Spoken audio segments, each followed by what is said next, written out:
Hi, it's Kevin May from PhocusWire, joined by Darryl McGarvey. You're the Director of TMC Partnerships at SAP Concur. Thank you for joining us, Darryl. My pleasure, Kevin. Thank you for having me. Okay, lots of things we'd like to get through. I mean, first of all, it would be remiss of us not to ask about things related to coronavirus. Of course. I mean, the situation is changing almost every day. We're hearing stories all the time. I mean, from the SAP Concur's perspective, what are you seeing in terms of the expense management, people cancelling? Just give us your broad kind of picture, really. A broad picture is that certainly our TMC partners are reporting that many of their corporates are now putting travel bans in place, travel freezes. Yeah. Certainly for the next few weeks to try and certainly contain this. And I think it just brings back to the fore the G2K message. I think for 363 days a year, people wonder why they have a TMC. And then it's the 2 days a year when something happens, when there's a volcano erupting, or as in this case, a virus. Yeah. I think people are reminded of the value of the TMC and reinforcing the message that we need to know where people are in order to be able to support them and help them. So it's large corporations are starting to rein people in. Certainly non-essential travel, or in some cases, all travel is being frozen in certain corporations. Right. Okay. I read yesterday that Canary Wharf offices were sending people home to work from home. Yep. Schools are closing, so we shall see. I think it's going to get worse before it gets better. I think the next couple of weeks are going to be key. Yep. But then we shall see. Okay. Right. So thank you very much for bringing us up to speed with those kind of things. So, Director of TMC Partnerships. Yes, so indeed. You're liaising with the travel management companies all around the world, presumably. So absolutely. What are they, when they're talking to you as one of their kind of technology providers and things like that, what are they saying to you are the biggest issues that they have to face beyond coronavirus and things like that, in the day-to-day running of what they do with you? No, it's a great question. Just my background is TMCs. You were at Amex and Agencia. Amex, Agencia, Click Travel and Chambers. So I spent a lot of time in that space. So my role at SAP Concur is tremendous, that it takes my same network and allows me to do something different with it and manage those TMC partnerships. So I think in terms of the challenges they're facing day to day, it's still around unmanaged spend. The spend that goes through the TMC is great. They can monitor it, they can check it, they know where people are. The challenge they have is when people go off-piste. And that's where our TripLink tool comes into its own, because that enables people to book on BA.com or HIJ or Hilton.com, and those bookings come back into the corporate environments. Yeah. So even in the leisure site, I can see my corporate rate, I know what my travel policy is. So it enables those people who are determined to book off-plan, they can still continue to do so, but the corporate knows where they are, the TMC can report upon it. So we're really supporting our TMCs in that message, to understand where the leakage is, how to control it, and how to bring that spend back in. Yeah. So we've just announced that Delta are our new partner for TripLink. And it's interesting the scale of TripLink now. So since we announced Delta, 600,000 travelers have linked their Delta travel profile into TripLink. Okay. In the short time since we announced it. So £2 billion now is going through TripLink. Over the last 2 years, it's $2 billion that's come through TripLink now. So it's supporting our TMCs, giving them a holistic view of the overall travel spend of their customers. Yeah. Okay. So is that something that they concede, unmanaged spend, as you said, Darryl? I mean, is that something that they concede is always going to happen now because of, you hear it's the next generation of travellers, they're a little bit more liberal with the way they think about their business travel? Absolutely. I think something scary for me is my son, who I've watched grow up uplit from a screen, is now in the workforce. He's 18, he's now working. And so I think those people coming to the workforce now are wanting to, first of all, decide where to work based upon the technology that they're going to be provided with and the choice that they're going to have when it comes to travel. So yes, I think there will be some people who want their apps and the environment in which they're comfortable. And it's for us as a technology provider to facilitate that, make it available to them, but bring it back into the corporate environment so that our TMCs are supported and their customers are supported with the right data to be able to influence behaviour. Okay. So, how does that all kind of shake out with the example of, Google is doing so much in travel, and it's at the top of the funnel and all those kind of things. How do you? I don't presume that you do work with Google in that sense. We don't. So, but that seems to would be the next kind of step, because it is becoming so prevalent with people's travel plans. It is, right? And I think certainly there's often the case where what people do in the leisure world, they want translated into the corporate environments.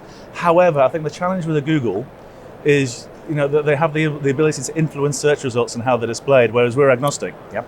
It's up to our corporate, our TMC with their corporate decide how they want results to be displayed and which results they want to be displayed. Okay. So I think there's a place for Google, and certainly those large technology providers can influence development over the next few years. But I don't see Google coming into the corporate world in quite the same way, because of that, not lack of trust, that's the wrong way of saying it, but they can influence how results are displayed a little bit more. You know, I search for something in Google, and before you know it, it's in my Facebook page next time I log in. I don't know that the corporate world is quite ready for that level of data sharing. Yeah, famous last words, maybe. Maybe. Okay, so I mean, in terms of what the other stuff that Concur does, which is, you know, most perhaps well known for kind of expense management and things like that, would you say that the technology there is kind of, you're kind of there now with that? I mean, what is the next phase for kind of things that can happen with that? We're never mobile and all those kind of things. But we're certainly never there. We're certainly never there. We're never going to rest on our laurels and not develop anything. But it's interesting. I spent my 30s gluing and sticking with Pritt Stick on a Friday afternoon. You know, so for me, it's incredible that not only can I take a photo of my receipt, but now we read the receipt. So it knows it's dinner. It knows from my Outlook calendar who I invited to that dinner and can allocate the appropriate expenses to the individuals who attended the meeting. That to me is still quite incredible. But I think in terms of the future, it's about bringing everything back into the ecosystem. Yes, we have travel, yes, we have expense, but we also have this our ecosystem, which is providing a true end-to-end. So not only can I research and book my travel, I can then obviously expense my travel and pay for my travel in one environment. And that's where we see the future. It's not just about travel or expense or payment. It's about bringing the three things together in a holistic environment. I remember being here a couple of years ago, just as, you know, TripLink was starting, yes, and all those kind of things. And there was this suggestion that, you know, Concur was becoming like a semi-TMC almost. Yeah, we never want to be a TMC. We never want to be a TMC. We have our partners, we support our partners, and that's how we see the future. Why not though? The TMCs are specialised and experienced and skilled in what they do. We're there to support them. We're there to provide the TMC with the software and the ecosystem to support their customers. We never want to replace that. We want to build and develop those partnerships so we can all be successful. Okay. And often we have joint, you know, we're sharing customers together. So, you know, the ideal world is obviously we have a customer who has, you know, the travel and expense ecosystem provided by ourselves, supported by their TMC. We work closely with the TMC to make sure they're enabled and supported as well. With a shop window. Our software is literally an empty shop window. It's our TMC who's providing the content, the inventory, and that's, you know, it's the best way of working. Okay, so moving on to some other issues, if we can. I mean, you recently closed down HipMonk. Indeed. What was the kind of, I know there's the corporate line on that. I mean, it was people can now use other parts within the SAP Concur kind of ecosystem. And I think like you've probably answered your own question there. In other words, it became the additional benefits of HipMonk weren't necessarily there. I think we developed other things in such a way that there wasn't necessarily the need for it. And I think we've just launched our TripIt Pro app in Europe. So TripIt Pro has gone beyond itinerary management and into things like fare optimization, seat optimization. It has a tool called Inner Circle, where it can forward your itinerary to selected family or colleagues so they know where you're traveling. So that, you know, that's something that's taken on its own momentum. I think is a priority. I think the kind of the question was going to be around, you know, HipMonk was famous for its kind of unusual and slightly quirky interface and all that kind of stuff. And I just wondered whether the demise of HipMonk was more to do with the, you know, business travellers when they're searching for things are just very used to things in a very structured way rather than something that's like honestly, slightly more off think so. I think it was. There are some bets that you make that you think this may be something that develops, and sometimes it works, sometimes less so. And I think we're quite happy with the evolution of our other technologies to the point where, you know, they're the future. Okay, right. So slightly more kind of outside of the SAP Concur world. I mean, we've all been witnessing the kind of the huge sums of money that are going into new breeds, for want of a better phrase, TMCs, Trip Actions, Travel Bank, Travel Stop, and Travel Perk, and, you know, brands like that. I mean, I know the obvious answer is, well, it shows that it's a good market and people want to invest in it. But what's your kind of broader view on those kind of new breeds coming through? The joy of this industry is that it's ever evolving and ever changing. And as new players enter, as there are new entrants, that can only inform and enable our industry. So certainly, I think it's a good thing. I was on a panel yesterday talking about dynamic traveler profiles with the guys from Microsoft and Trip Actions and Travel Perks. And it's interesting to get their view, and I think it informs our development plans to an extent, but equally the same is true the other way around. Yeah. The things we're talking about with TripLink, and the ways of linking profiles to bring information back into the ecosystem actually inform some of the things they're thinking about as well. So we're here, we're here at the show to learn about the industry and what's changing and what the mood is, and that's one of the great things about the travel show is that we come together and learn what other businesses are doing.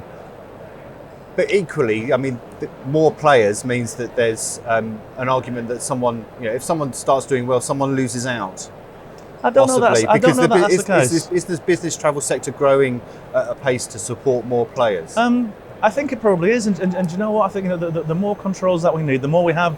Taking back to our conversation at the start, a coronavirus or those sorts of things, it just reinforces the need for managed travel. Yeah. Now, that's a broad spectrum. Our business is certainly growing.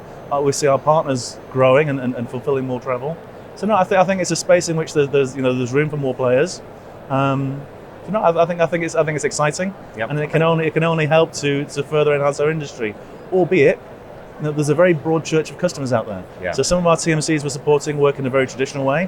Some are evolutionary, some are revolutionary, and that's great too. There's still going to be customers who want to be supported in the traditional way a TMC wants to work with, offline bookings and multi-sector itineraries, those sorts of things that can only ever be offline through a skilled and experienced agent. Yeah. Okay, Darryl McGarvey, thank you very much for joining us. Thank you so much. My pleasure. Thank you.